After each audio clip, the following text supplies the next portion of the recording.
கர்த்தருடைய பரிசுத்தமான நாமத்துக்கு கனமும் ஸ்தோத்திரமும் துதியும் உண்டாவதாக. சமீப காலங்களிலே நம்முடைய நாட்டிலே நடக்கிற அரசியல் நிகழ்ச்சிகளிலே மிக முக்கியமான ஒரு காரியத்தை நீங்கள் கவனித்து கொண்டு வருவீர்களானால், கட்சி மாறுவது என்பது ஒரு குறிக்கப்பட்ட காலங்களிலே நடக்கிறது மாத்திரமல்ல, இந்த நாட்களிலே அதிகமாக நடந்து கொண்டு வருகிறதை நாம் பார்க்கிறோம்.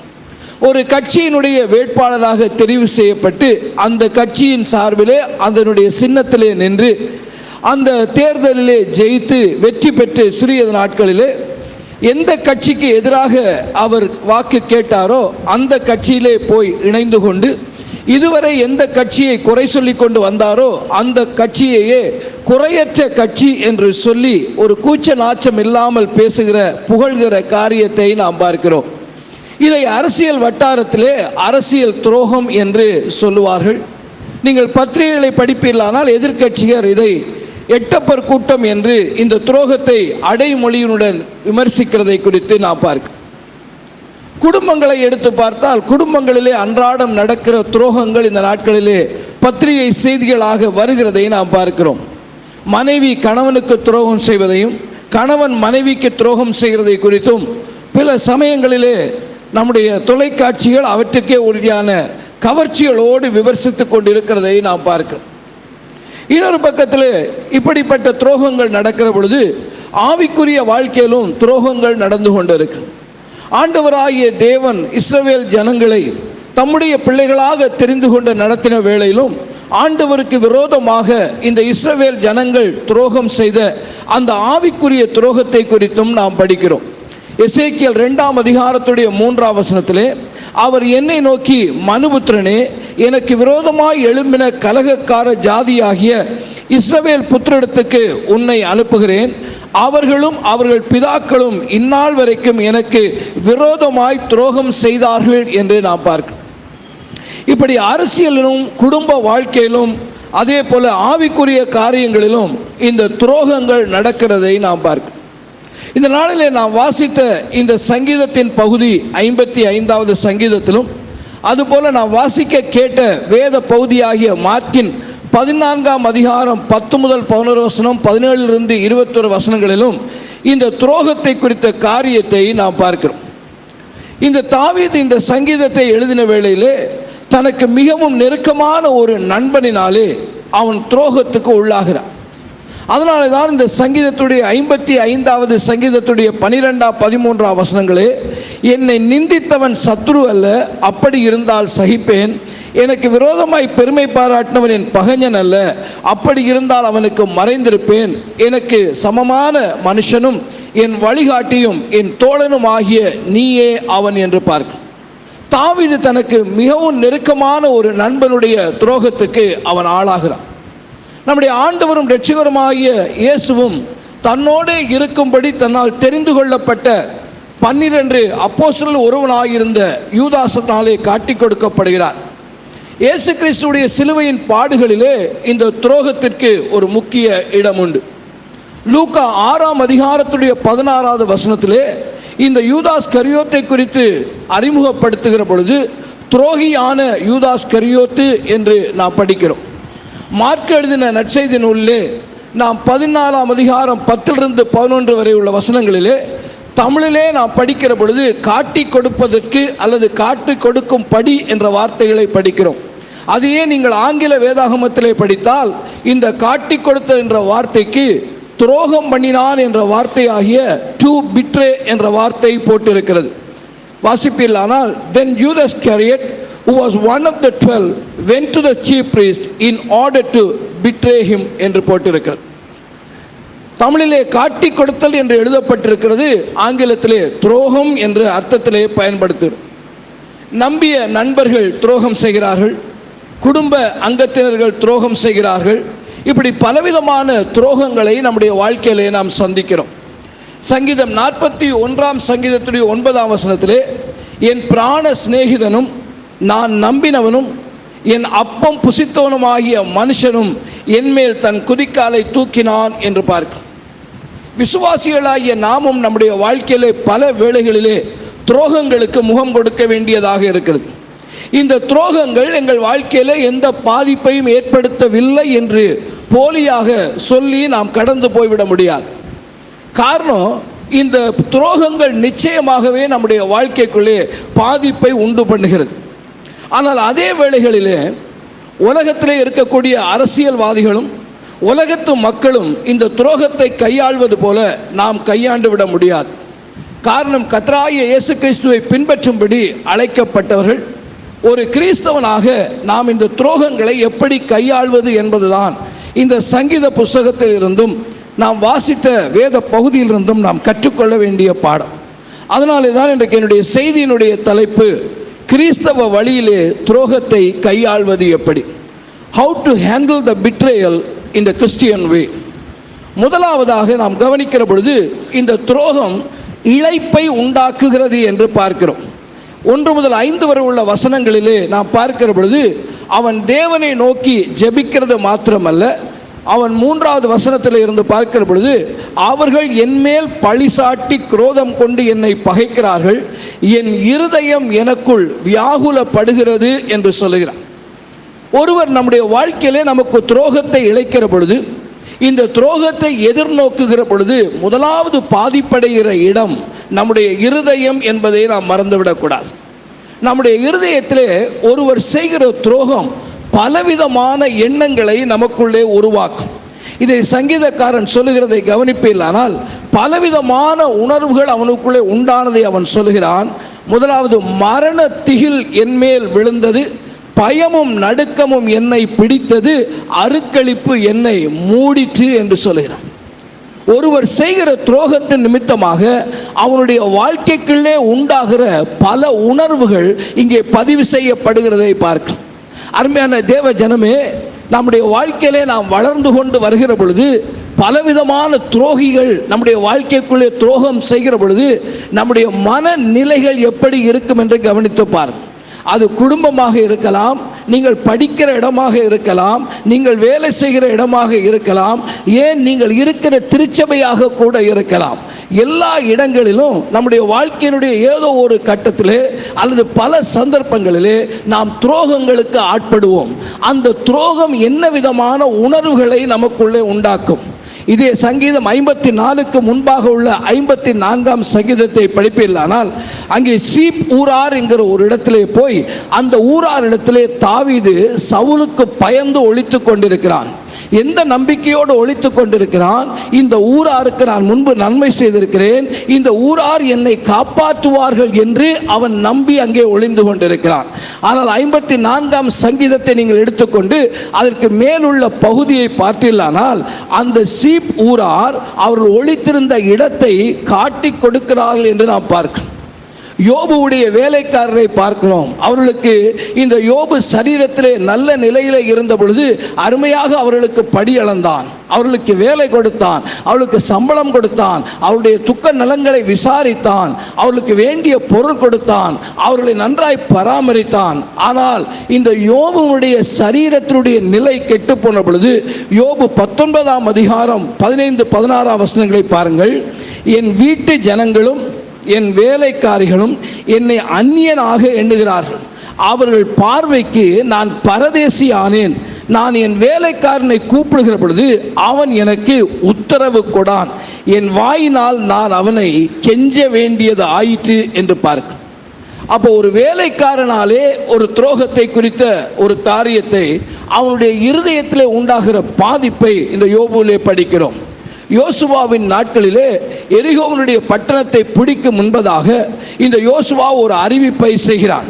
யோசுவா 6ஆம் அதிகாரம் 18ஆம் வசனத்திலே, சாபத்தீடானதிலே எதையும் நீங்கள் எடுத்துக் கொள்ளுகிறதுனாலே நீங்கள் சாபத்தீடாகாத படிக்கும் இஸ்ரவேலுடைய பாளையத்தை நீங்கள் சாபத்தீட்டாக்கி இஸ்ரவேலுடைய அந்த முழு இஸ்ரவேலையும் அந்த பாளையம் முழு நீங்கள் அந்த பாளையம் முழுவதையும் கர்த்தர் உங்களுக்கு கர்த்தர் கலங்க பண்ணாதபடிக்கு நீங்கள் சாபத்தீடான காரியங்களுக்கு எச்சரிக்கையாக இருங்கள் என்று ஒரு எச்சரிக்கையை கொடுத்த பின்புதான் இந்த எரிகோ பட்டணத்துக்குள்ளே அவர்கள் போகிறார். நீங்கள் 7ஆம் அதிகாரம் 1ஆம் வசனத்துக்கு வருவீர்களானால் அந்த 7ஆம் அதிகாரம் 1வது வசனம், இஸ்ரவேல் புத்திரர் சாபத்தீடானதிலே துரோகம் பண்ணினார்கள் என்று வாசிக்கும்.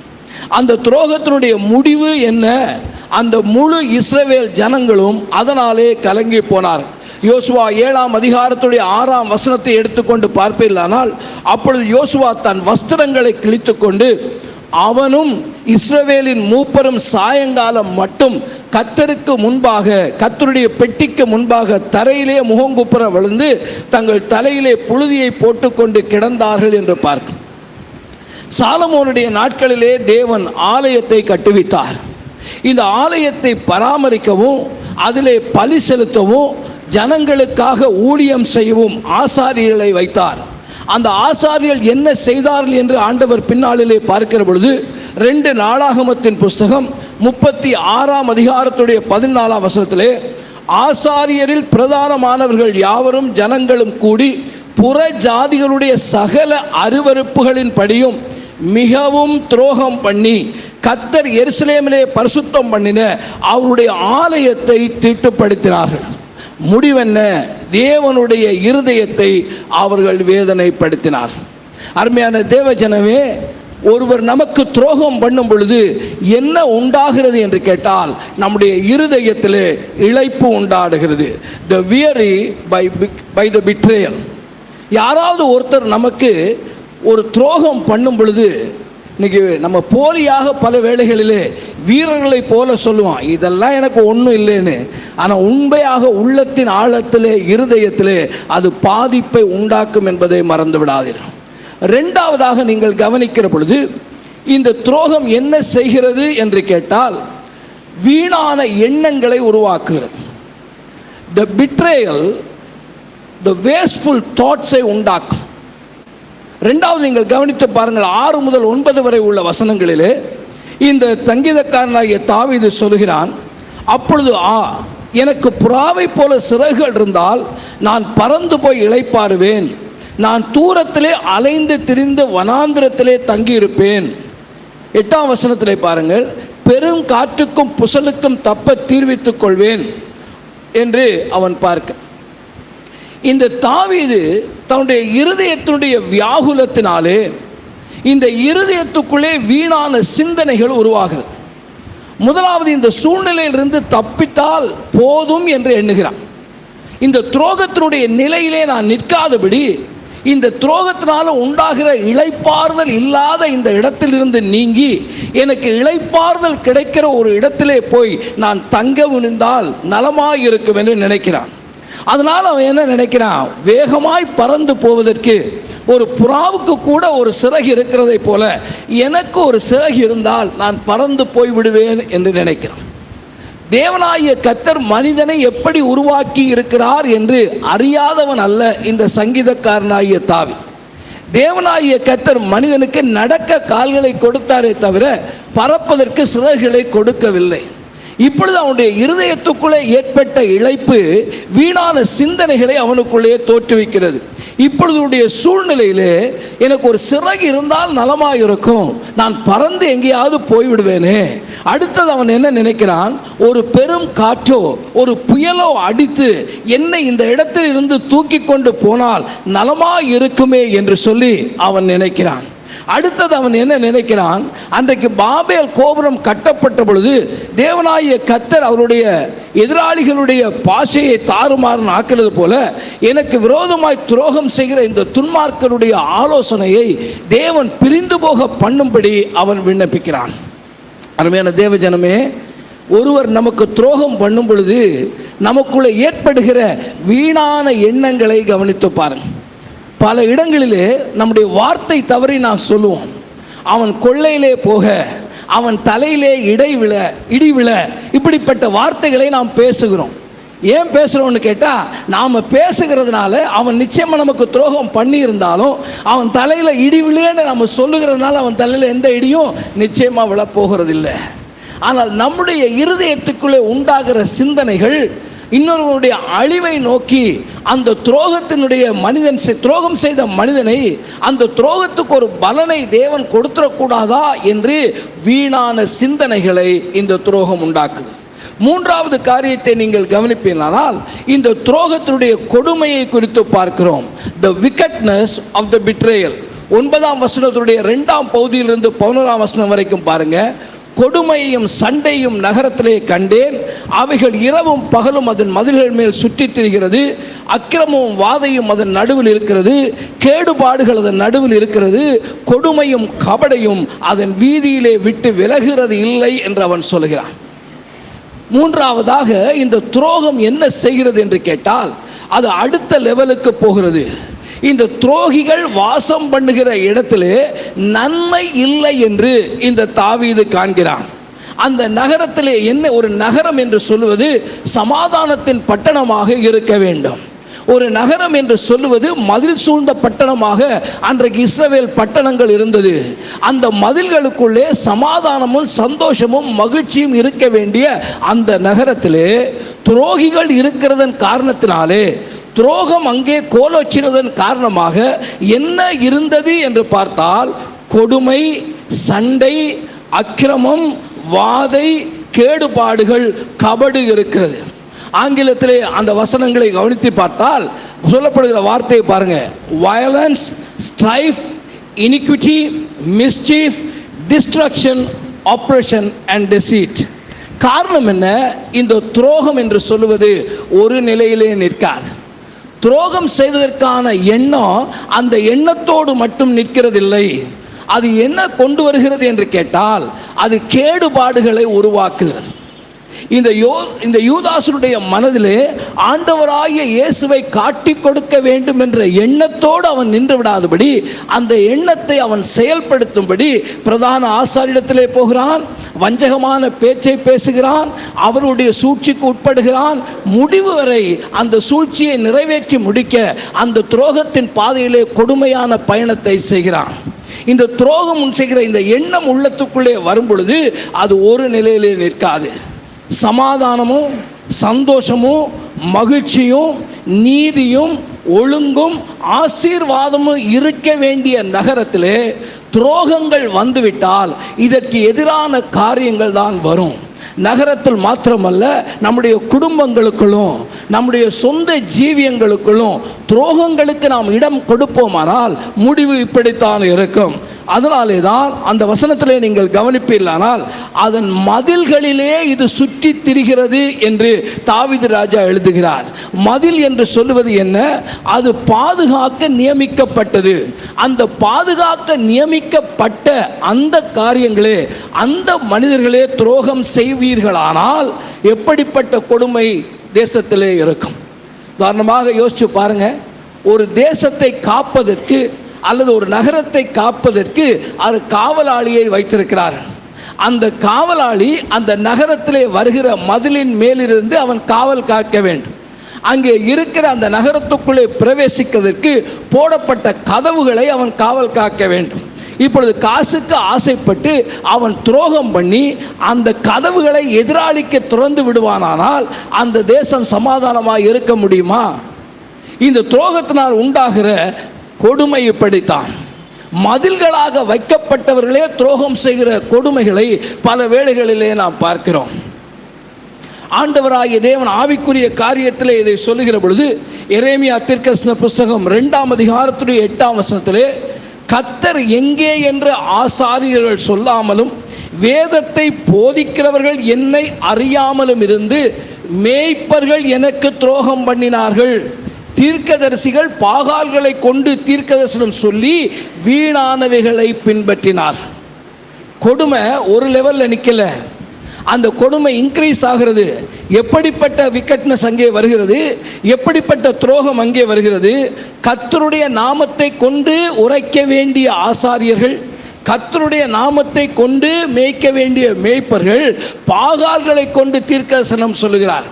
எரேமியா 2ஆம் அதிகாரத்துடைய 29ஆம் வசனத்தை பார்த்தால் என்னோடே நீங்கள் வழக்காடுவானேன், நீங்கள் அனைவரும் எனக்கு விரோதமாய் துரோகம் பண்ணினீர்கள் என்று கர்த்தர் சொல்லுகிறார் என்று பார்க்கும். அருமையான தேவ ஜனமே, இந்த துரோகத்தை உள்ளே அனுமதித்தான் அந்த துரோகம் என்ற அளவிலே அது நிற்காதபடி அது கொடுமை என்கிற அளவுக்கு மாறும். நாலாவதாக இந்த சங்கீதத்திலும் நாம் வாசித்த வேத பகுதியில் நாம் கவனிக்கிறது என்ன? 12 முதல் 15 உள்ள வசனங்களை பாருங்க. அங்கே துரோகத்தினுடைய கபட நாடகத்தை நீங்கள் பார்க்க முடியும். The willful act of betrayal. இது என்ன செய்யும்? அவன் சொல்லுகிறான், என்னை நிந்தித்தவன் சத்ரு அல்ல, அப்படி இருந்தால் சகிப்பேன். எனக்கு விரோதமாய் பெருமை பாராட்டினவன் என் பகைஞன் அல்ல, அப்படி இருந்தால் அவனுக்கு நான் மறைந்திருப்பேன். எனக்கு சமமான மனுஷனும் என் வழிகாட்டியும் என் தோழனுமாகிய நீயே அவன். நாம் ஒருமித்து இன்பமான ஆலோசனை பண்ணி கூட்டத்தோடே தேவாலயத்துக்கு போனோம். மரணம் அவர்களை தொடர்ந்து பிடிப்பதாக. இந்த வார்த்தைகளை அவன் பேசுகிறான். நீங்கள் 19ஆம் வசனத்துடைய 2ஆம் பகுதியிலே அவர்களுக்கு மாறுதல்கள் நேரிடாததினாலே அவர்கள் தேவனுக்கு பயப்படாமல் போகிறார்கள். 20 21 வசனங்களிலே தங்களுக்கு சமாதானமாய் இருந்தவர்களுக்கு விரோதமாய் தன்னுடைய கையை நீட்டி தன் உடன்படிக்கையை மீறி தன் வாயின் சொற்கள் வெண்ணெயை போல மிதுமையானவைகள், அவன் இருதயமோ யுத்தம், அவன் வார்த்தைகள் எண்ணெயிலும் மிருதுவானவைகள், ஆனாலும் அவை உருவின பட்டயங்கள். அருமையான தேவ ஜனமே, இந்த துரோகம் அடுத்தது என்ன செய்துன்னு கேட்டால் ஒரு நடிப்பை நடிக்கிறது. அருமையான ஒரு நடிப்பை நடிக்கிறது. இந்த தாவீதுக்கு துரோகம் செய்தவன் எப்படிப்பட்டவன் இருந்தான்? அவன் சத்துருவாய் இருக்கவில்லை. இவன் சத்துருவாய் இருப்பான் என்று தெரிந்தால் தாவீது உஷாரா இருந்திருப்பான். இங்கே அவன் சத்துருவாய் இராதபடி, அவன் துரோகம் செய்வான் என்று எதிர்பாராதபடி அவன் இருக்கிறான். ஒரு சத்ருவாக இருக்கிறான். இவன் என்னைக்காவது ஒருவன் நமக்கு துரோகம் பண்ணுவான் என்று அவன் ஒருவேளை விழிப்பாய் இருந்திருக்கலாம். ஆனால் அவனோ ஒரு நண்பனை போல இருந்தான், ஒரு நண்பனை போல நடித்தான், ஒரு தோழனை போல நடித்து அவனை ஏமாற்றுகிறான். ஒருமித்து இருந்தார்கள், இன்பமான ஆலோசனைகள் பண்ணினார்கள், நல்ல சம்பாஷணைகள் இருந்தது, தேனொழுக பேசினார்கள். ஆனால் உண்மையிலே யார்? உள்ளத்திலே அவன் பொல்லாங்கு இருந்தது. பின்பு ஒரு நாளிலே இவனை வஞ்சிக்க வேண்டும் என்று அவன் உருவின பட்டயத்தை உள்ளே வைத்திருந்த மனிதன். அருமையான தேவ ஜனமே, இந்த துரோகங்களுக்கு நாம் எப்படி ஆட்படுகிறோம் தெரியுமா? இந்த துரோகங்கள் முதலிலே வெளியே தெரியாது. இந்த துரோகங்கள் வெளியே தெரியாமல் நம் தோழரை போல அவர்கள் பழகுகிறார். அதனால தான் ஆண்டவராய் இயேசு கிறிஸ்து மத்தேயு 7ஆம் அதிகாரத்துடைய 15ஆம் வசனத்திலே கள்ள தீர்க்கதரிசிகளுக்கு எச்சரிக்கையாய் இருங்கள் என்று சொன்னது மாத்திரமல்ல, அவருடைய வேஷத்தை குறித்து அவர் பேசுகிறார். அந்த வேஷம் எப்படிப்பட்டது? அவர்கள் ஆட்டு தோலை போர்த்து கொண்டு உங்களிடத்தில் வருவார்கள். வெளி தோட்டத்திலே அவர்கள் போட்டிருக்கிறது என்ன? ஆட்டின் தோல் தான். ஆனால் உள்ளே இருப்பது என்ன? உள்ளத்திலோ அவர்கள் பட்சிக்கிற ஓநாய்கள். இந்த துரோகத்தினுடைய கபட நாடகத்தை நாம் அறிய வேண்டும். இந்த யூதாஸ் தான் இயேசுவை காட்டிக் கொடுக்க போகிறான் என்று அவனோடு இருந்த மற்ற சீஷர்கள் அறிந்தார்களா? அவர்களுக்கு அது தெரியுமா? நன்றாக அவன் நடிக்கிறான். நீங்கள் லூக்கா 22ஆம் அதிகாரத்துடைய 48வது வசனத்தில் இயேசு அவனை நோக்கி, யூதாசே, முத்தத்தினாலேயா மனுஷகுமாரனை காட்டிக் கொடுக்க போகிறாய்? ஆங்கிலத்திலே மிக அழகாக இருக்கிறது. And Jesus said to him, Judas, would you betray the Son of Man with a kiss?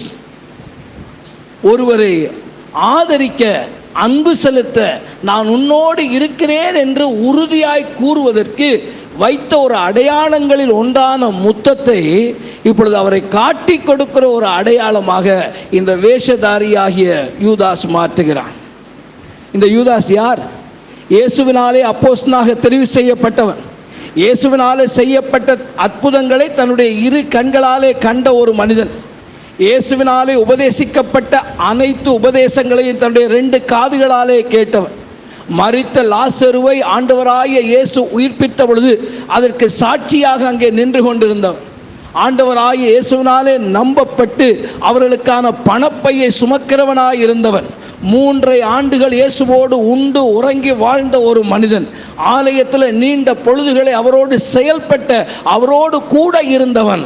ஆண்டவராகிய இயேசு 2 பேர்களாக சீஷர்களை அனுப்பின பொழுது இயேசுவின் நாமத்திலே கிராமங்களுக்கு சென்று வந்த ஒரு மனிதன் இப்பொழுது துரோகியாக மாறிட்டான்.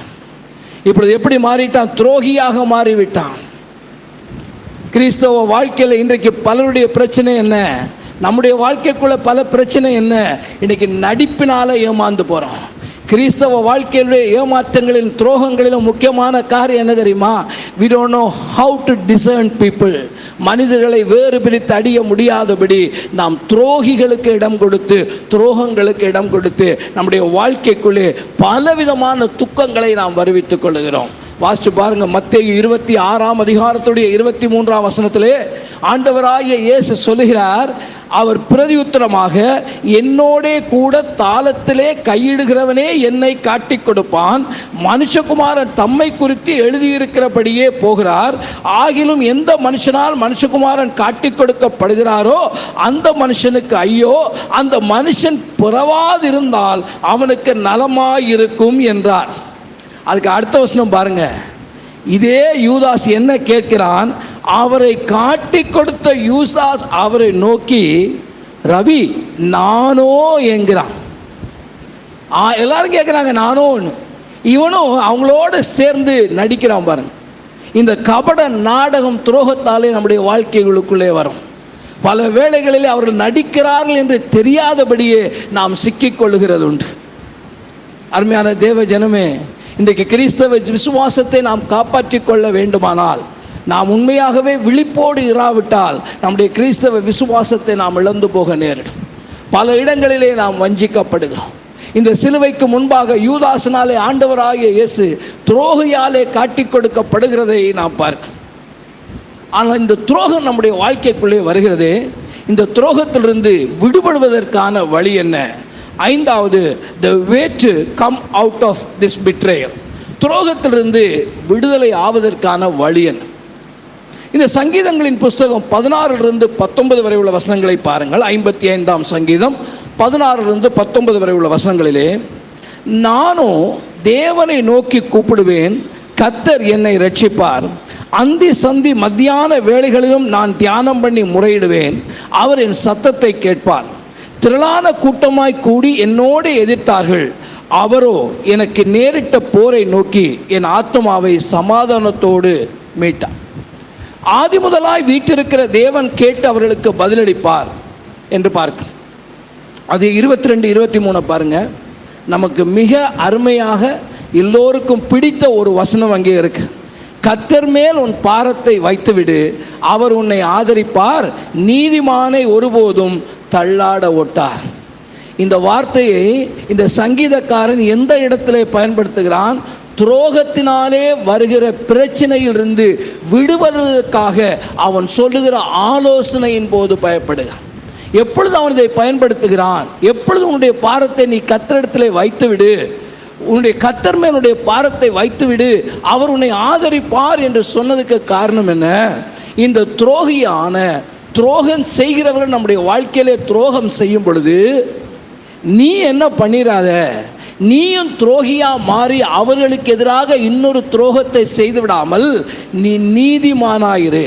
அந்த வசனத்துடைய கம்ப்ளீட்டாக இந்த ஃபுல்லாக நீங்கள் அந்த வசனத்தை கவனித்து பாருங்க. கர்த்தர் மேல் உன் பாரத்தை வைத்து விடு, அவர் உன்னை ஆதரிப்பார்.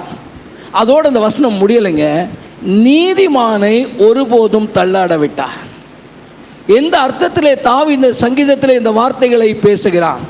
ஒருவர் நமக்கு விரோதமாக துரோகம் பண்ணும் பொழுது மனித இருதயம் உலகத்தானா இருக்கலாம், அவங்க என்ன நினைக்கிறாங்கன்னா, இவனை எப்படி நாம் பழி வாங்கலாம், இவனுக்கு எப்படி நாம் துரோகம் செய்யலாம் என்று நம்முடைய இருதயம் சிந்திக்கும். அப்படி சிந்திக்கிறதுனால நாம் யாரும் மாறிடுவோன்னு கேட்டால், நாம் செயல்பட ஆரம்பித்தோமானால் நாமும் துன்மார்க்கனாக மாறுவோமே தவிர நீதிமானாய் மாற மாட்டோம். எப்பொழுது தேவனாகிய கர்த்தர் நம்மை ஆதரிப்பார் என்று கேட்டால், இந்த துரோகிகள் துரோகம் செய்வார்கள் உண்மைதான், ஆனால் அந்த துரோகத்தை கர்த்தரிடத்திலே ஒப்புவிட்டு நாம் நீதி செய்கிறவர்களாக இருக்க வேண்டும். அதனால தான் நீங்கள் இந்த வேத பகுதியை படித்து கொண்டு வருவீர்களானால் இந்த 16ஆம் வசனத்துடைய ஆரம்பம் முதல் 23ஆம் வசனம் வரைக்கும் இதுவரை தாவீது தான் பேசிக்கொண்டு வந்த அந்த தொனியிலிருந்து மாறி நானோ என்ற வார்த்தையை பயன்படுத்துகிறான். எனக்கு துரோகம் இழைக்கப்பட்டது, என் நண்பன் என்னை ஏமாற்றினான், இதையெல்லாம் சொல்லிட்டு வந்த தாவீது இந்த 16வது வசனத்தில் இருந்து as for me, நானோ என்ற வார்த்தையை பயன்படுத்துகிறான். ஏன் இந்த நானோ என்ற வார்த்தையை பயன்படுத்துகிறான்? நான் வியாகுலப்பட்டது உண்மைதான், இந்த துரோகத்தினாலே நான் இளைத்து போனது உண்மைதான்.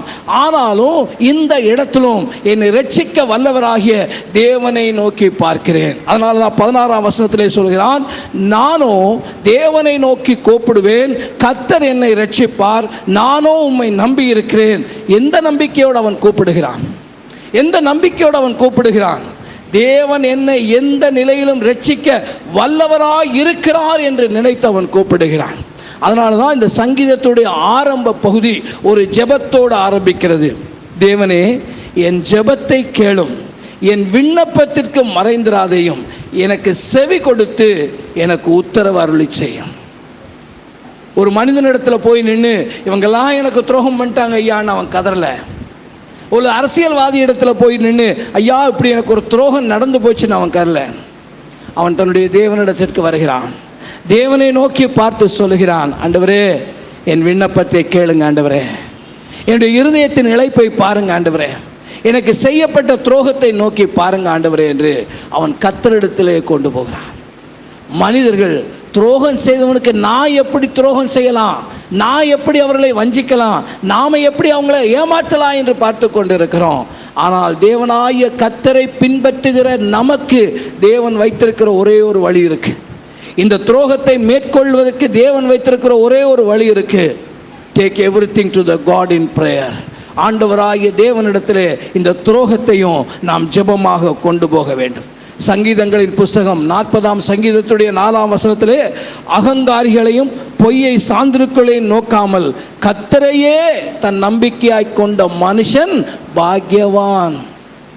அகங்காரிகளையும் பொய்யை சார்ந்திருக்களையும் நோக்காமல். இன்னொரு கர்த்தத்தில் சொன்னா, when you look at them you became one of them. நீங்கள் அவர்களை பார்க்கிற பொழுது நீங்களும் அவர்களை போல மாறி போவீர்கள். ஏன் எனக்குள்ளே அந்த அகங்காரம் வரக்கூடாது? ஏன் எனக்குள்ளே அந்த பொய் வரக்கூடாது? மற்றவங்கெல்லாம் செய்யலையா, மற்றவங்கெல்லாம் செய்யலைன்னு ஒரு நியாயப்படுத்துகிற ஜஸ்டிஃபிகேஷனுக்குள்ளே நாம் போய்விட முடியாது. காரணம், சிலுவையிலே தம்மை பலியாக்கின ஆண்டவராகிய இயேசுவை தொழுது கொள்ளவும் பின்பற்றவும் அழைக்கப்பட்ட நாம் இந்த துரோகத்தை கையாள வேண்டிய விதம் எப்படி? உலகத்தான் தனக்கு துரோகம் இழைத்தவனுக்கு எப்படி பதில் செய்வது, எப்படி அவனை பழி வாங்குவது என்று சிந்தித்து கொண்டிருப்பான். ஆனால் நாமோ கர்த்தரிடத்திலே கொண்டு வர வேண்டும். ஆண்டவராகிய தேவன் சொன்னார், நாம் உலகத்தான் அல்ல, என்னை பின்பற்றுகிறவர்களும் உலகத்தான் அல்ல என்று சொன்னார்.